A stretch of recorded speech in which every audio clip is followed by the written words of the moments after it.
Hola, muy buenos días, muy buenas tardes o muy buenas noches, como siempre. Como bien sabéis, soy Héctor Labarta, director de Kaizen Talent, y hoy vengo a hablaros de un tema que os puede interesar muchísimo. Estamos hablando de un tema que afecta directamente a que te incorporen en un puesto de trabajo o que no te incorporen en un puesto de trabajo. Y en este caso hablamos de las hard y soft skills, las habilidades duras y las habilidades blandas. Prácticamente el 80% de las posiciones que se cubren quedan cubiertas sobre todo por esta parte de habilidades blandas. Son las que os definen a vosotros como personas, las que os difieren de los otros compañeros o gente con la que estáis compitiendo en un puesto de trabajo. Y muchas veces, para cada puesto de trabajo, se piden unas habilidades diferentes. Por esa razón, a veces encajáis perfectamente en una posición y en otra posición no encajáis para nada. Entonces hoy vamos a hablar de estas habilidades para que entendáis muy bien cómo funcionan, qué tipos hay y cómo se afectan directamente. Primero de todo hace falta definir un poquito en qué situaciones se encuentran estas soft skills y hard skills y por qué son importantes en un proceso de selección. Primero de todo vamos a hablar de lo que es un proceso de selección. En un proceso de selección se crea una necesidad o una vacante en una compañía, ya sea o porque existe y se quiere cambiar o porque es de nueva creación o porque la persona decide marcharse y por lo tanto está creando esta vacante. Sea por lo que fuere, se crea una vacante en esta compañía. En esta compañía la vacante se genera a partir de dos conceptos. Primero de todo, la parte de las hard skills, que es esos conocimientos técnicos, esas certificaciones o esas titulaciones o experiencia laboral que tiene que tener el candidato. Por ejemplo, si estamos hablando de un abogado, pues tiene que a lo mejor estar colegiado por la escuela de abogados. Aparte de estar colegiado, tiene que tener 5 años de experiencia y además tiene que ser una experiencia específicamente en tema de normativa o compliance, por ejemplo. Esa es la parte hard, la parte en la que sí o sí tiene que tener.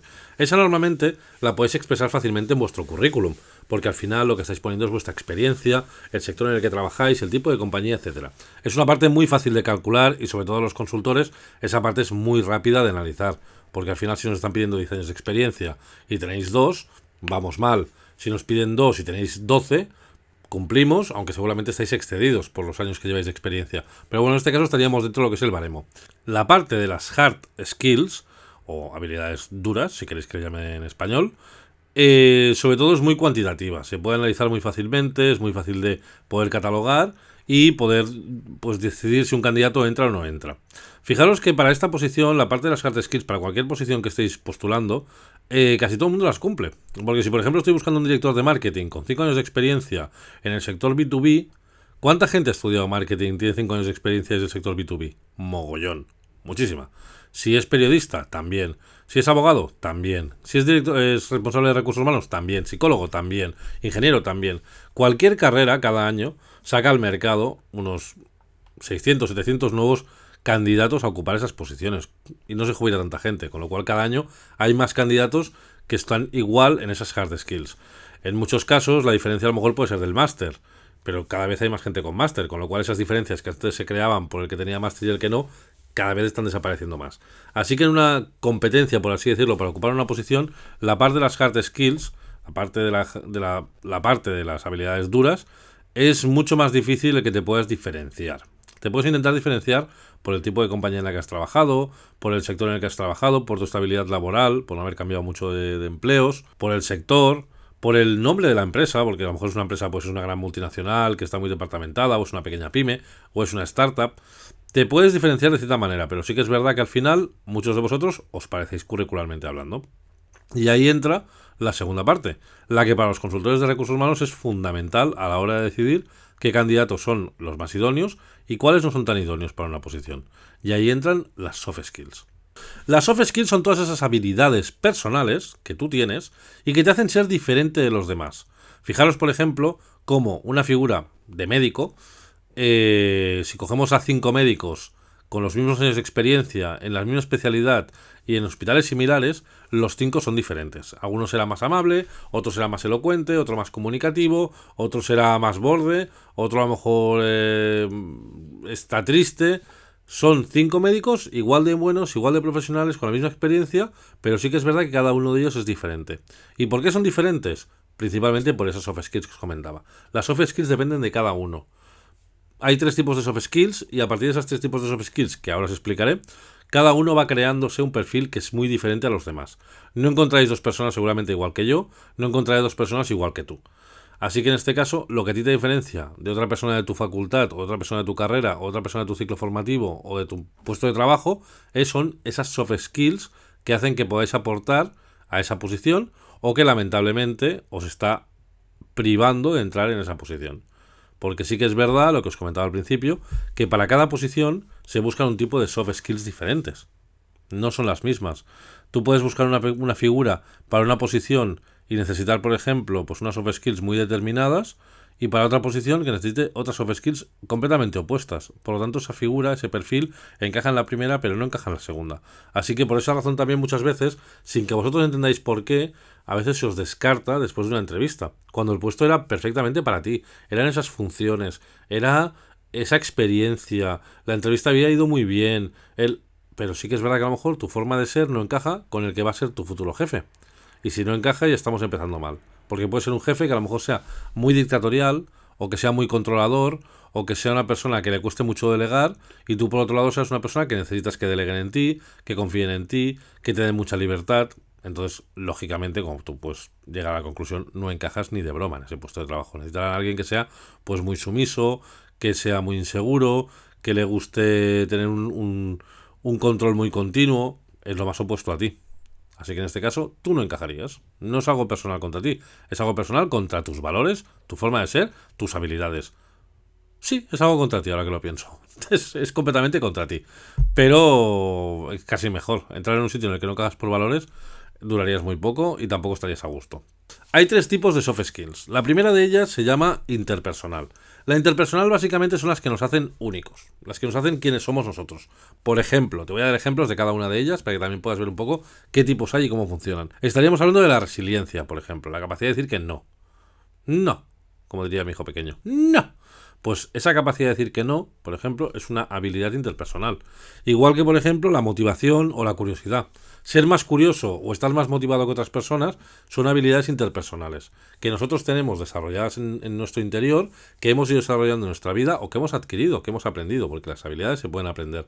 Pero en este caso las tenemos ahora mismo, a día de hoy, adquiridas, y por lo tanto en una entrevista seguramente pues las acabaremos demostrando, o cuando nos pregunten cuáles son nuestras fortalezas, nuestras habilidades más importantes, acabaremos diciendo pues soy una persona muy motivada, soy una persona con un alto nivel de resiliencia, soy una persona con un alto nivel de curiosidad, o otra opción es que nos hagan un test y a partir de ese test pues se vean esas habilidades que nosotros ya tenemos, que normalmente para evitar a que nos hagamos estos autoexámenes tan complejos, porque estamos hablando de centenares y centenares de habilidades que conforman las soft skills, no son 10, son cientos y cientos. Muchas veces lo que hacen las empresas es hacer un test de personalidad, un psicotécnico, para que ya con el propio test nos diga qué habilidades son las que tiene esta persona. El segundo tipo de habilidades soft skills, por así decirlo, habilidades blandas, serían las competencias sociales. Las competencias sociales sobre todo tienen que ver con el cómo nos relacionamos con nuestro entorno. Por ejemplo, el tema de la empatía o la capacidad de comunicación o el trabajar en equipo, por ejemplo. Pues estos serían un tipo de habilidades de las cuales se llaman competencias sociales, porque están muy relacionadas en el entorno de trabajo, en el cómo te desarrollas. Si yo, por ejemplo, busco a alguien que sepa trabajar muy bien en equipo, pero tú eres una figura que te gusta trabajar solo y que te cuesta delegar porque eres muy perfeccionista y que además no te gusta tampoco dar explicaciones a la gente que tienes a tu alrededor, seguramente no encajarás en esa posición, porque estoy buscando a lo mejor a alguien que quiera trabajar muy bien en equipo, que sepa interconectar muy bien los departamentos, que tenga que delegar mucho. Entonces, fíjate, no es que sea mala tu perfil, no es que tengas unas habilidades malas, pero para esta posición no estás encajando bien. A lo mejor para otras posiciones de otras compañías sí que encajarías perfectamente. ¿Vale? Eso también para que lo veas, que no es culpa tuya muchas... Bueno, perdona. Sí, es culpa tuya, vuelvo a decirlo. Es completamente culpa tuya. Pero no todas las compañías buscan el mismo tipo de perfil. Hay compañías que buscarán comerciales súper agresivos, que vendan muchísimo y que salgan a la calle a comerse el mundo. Y otras empresas que buscarán comerciales que sean mucho más granjeros, mucho más farmers, y lo que hagan sea mantener las cuentas y hacerlas crecer poco a poco, sin necesidad de buscar nuevos clientes. Los dos son muy buenos comerciales, pero tienen funciones muy diferentes y formas de trabajar muy diferentes. Si tú eres un gran hunter, te aburrirás siendo farmer. Y si tú eres un gran farmer, no sabrás hacer hunter, porque te costará mucho ir a buscar clientes. Y las terceras habilidades son las habilidades metódicas. Las habilidades metódicas son fundamentales, sobre todo, porque nos habla de cómo somos o qué habilidades tenemos de forma profesional. ¿A qué me refiero? Un poco lo que decíamos antes del farmer hunter. Pues, por ejemplo, tu capacidad analítica. Si tienes habilidades analíticas, si eres una persona mucho más enfocada al análisis o a los resultados, si eres una persona, por ejemplo, enfocada al cliente o enfocada a los KPIs o a los procesos, Estas habilidades sobre todo están muy desarrolladas o están muy implementadas para todo lo que es el tipo de gestiones laborales. El cómo eres en tu trabajo, en ese día a día, y ya no solo con el entorno social, que esas son las anteriores que hemos dicho, o las más personales, que son las primeras que os he comentado, sino en este caso estaríamos hablando de habilidades que están muy enfocadas al tema laboral, a cómo eres en tu trabajo. Y como os decía antes, hay directores financieros que están muy enfocados al análisis de números, por ejemplo, y hay directores financieros que no están tan enfocados al análisis de números, que están más enfocados, por ejemplo, a la negociación, a la parte comunicativa, a la presentación de impuestos, no tanto al cálculo, ¿vale? Hay ingenieros que están muy enfocados a la parte más pura de análisis y otros que están más enfocados a la mejora de procesos y que son mucho más creativos. Al final hay muy buenos perfiles, hay mucho talento por todos lados, pero sí que es verdad que cada uno de vosotros es diferente. Entre las habilidades interpersonales, las habilidades sociales y las habilidades metódicas se genera un popurrí de habilidades que hacen que tú seas quien eres. Y no te puedes replicar, no puede haber dos iguales. Por eso también muchas veces cuando las empresas me dicen queremos a otro igual que Fernando, es que no hay otro Fernando.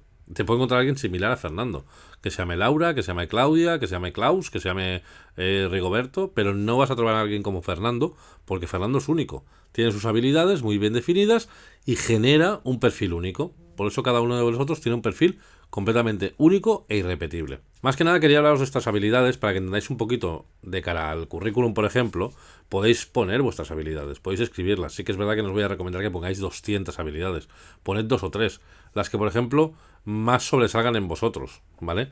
Y no pongáis que sois muy empáticos o que sois muy comunicativos. Esa parte, la parte de las habilidades interpersonales o la parte de las habilidades sociales, no se valoran tanto en el currículum. Se valora mucho más la parte de las habilidades metodológicas. Por ejemplo, pues el decir que estáis muy enfocados al cliente, que tenéis una gran capacidad de adaptación a entornos cambiantes, que tenéis una gran capacidad de resolución de problemas o incidencias, por ejemplo. Esas son las que os interesa poner. No pongáis lo de soy muy empático, soy muy comunicativo, me gusta trabajar en equipo, porque esas cosas realmente tampoco os las van a valorar en el currículum. En la entrevista después sí que os lo van a valorar, ¿vale? Cualquier duda, cualquier pregunta que tengáis, como siempre, a vuestra disposición. Es un placer estar con vosotros este ratito. Sobre todo, si tenéis alguna duda, comentad, porque sabéis que siempre os contesto los correos, os contesto los mensajes, y agradeceros muchísimo vuestro apoyo. Os animaré a que veáis este vídeo de aquí, porque es un vídeo que he preparado para vosotros, que creo que puede ser muy interesante. Y si todavía no lo has hecho y te animas a hacerlo, suscríbete, porque al final el que te suscribas a mí me supone pues, un incentivo, una motivación extra, a ti no te cuesta nada. Y si le das a la campanita, pues todavía más, porque así te avisará cada vez que publique algún vídeo. Y como siempre, te quiero. Que vaya muy bien.